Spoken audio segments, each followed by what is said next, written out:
Hello and welcome to the channel. I'm Scorpio Down, and as you can see I'm at DZ East Checkpoint Charlie because I'm going to do the Cassie Mendoza vendor reset.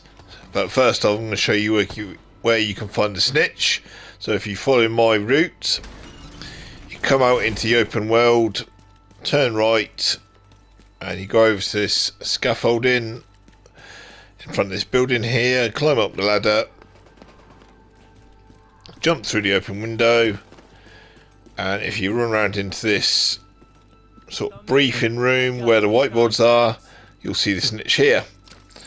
So you don't have to accept the bounty, but you will give you the location of Cassie. And as you see, it said she's in Foggy Bottom, so she's down here. So I'm just going to jump to the Truman safe house and I'll pick you up when I get there so I can run to her and you'll see the route. So now I'm at the Truman safe house, going to run and find Cassie's location and see what she's got for sale.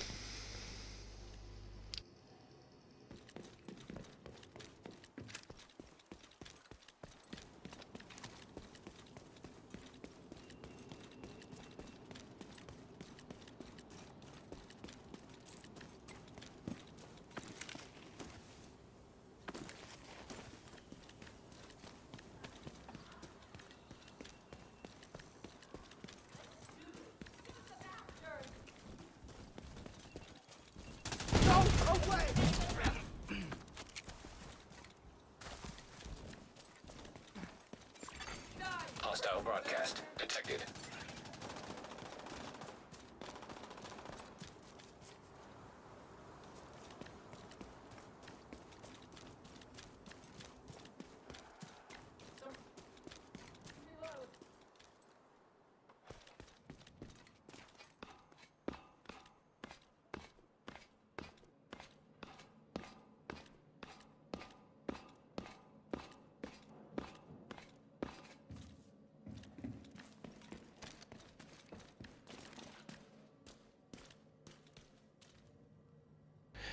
So that's the route you want to take. If you just follow where I went, you'll be able to find Cassie no problem. Let's see what she's got for sale. So this week she's got a burnout assault rifle with health damage, stability and the talent perfectly on empty. Got a forge holster with skill tier and skill haste. A shield splinterer, health damage, magazine size and perfect optimist.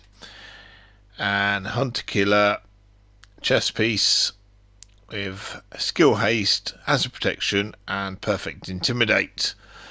As always, you can only get the shield splinterer from killing all of the year 1 hunters. Once you've done that, you get 8 ivory keys, which you can use to open the box of the White House. You get your first shield splinterer at that point, and then you'll see it at Cassie Mendoza every week after. Same for the hunter killer.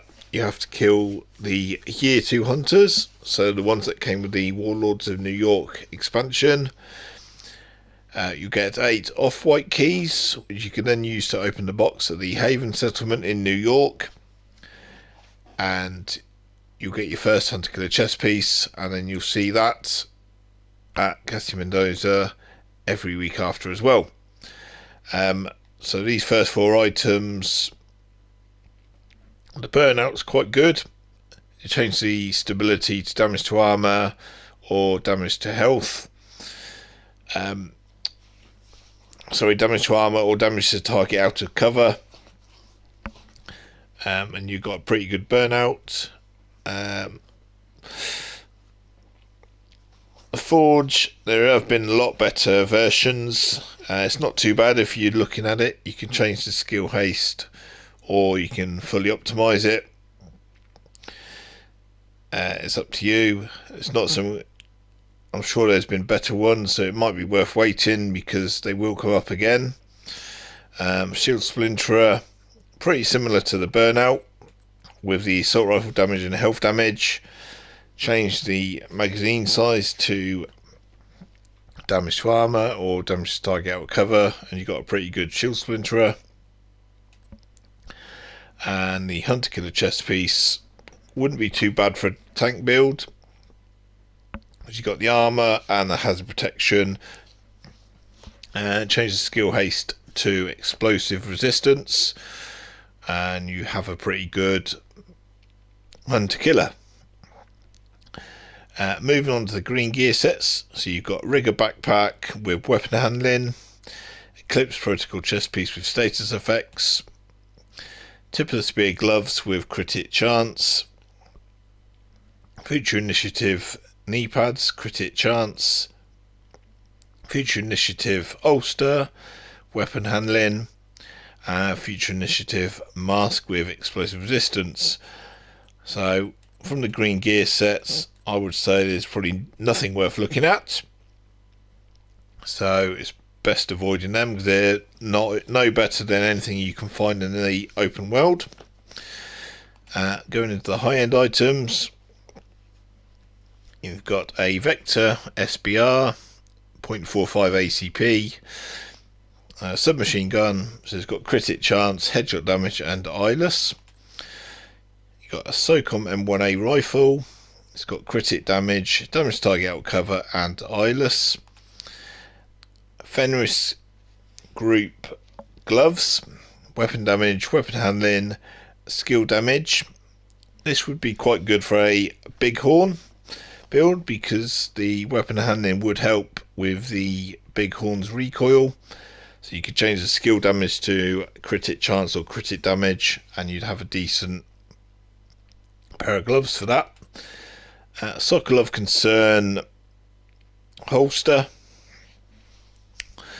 it's got weapon damage, hazard protection and weapon handling.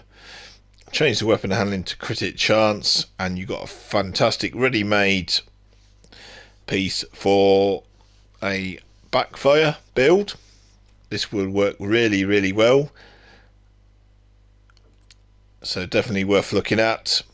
You've got 8.8% blind resistance or blind stroke death resistance mod, and you got a 4.5% holstered regeneration mod for the shield. So items worth looking at. The burnout's quite good. The shield splinter is quite good if you have killed the hunters. The hunter killer chest piece is not too bad. As I said, it could be good for a tank build, but I think the best piece this week is this Sokolov concern holster. It's my top pick of the week. As I said, you just change the weapon handling to crit hit chance, optimised a little bit on the weapon damage and the hazard protection, and it fits really well into a Backfire build. That's about it for this week. I'm going to try and put a build video out on Friday if I can come up with one. If not, it'll be the vendor reset next Tuesday. Thank you for watching.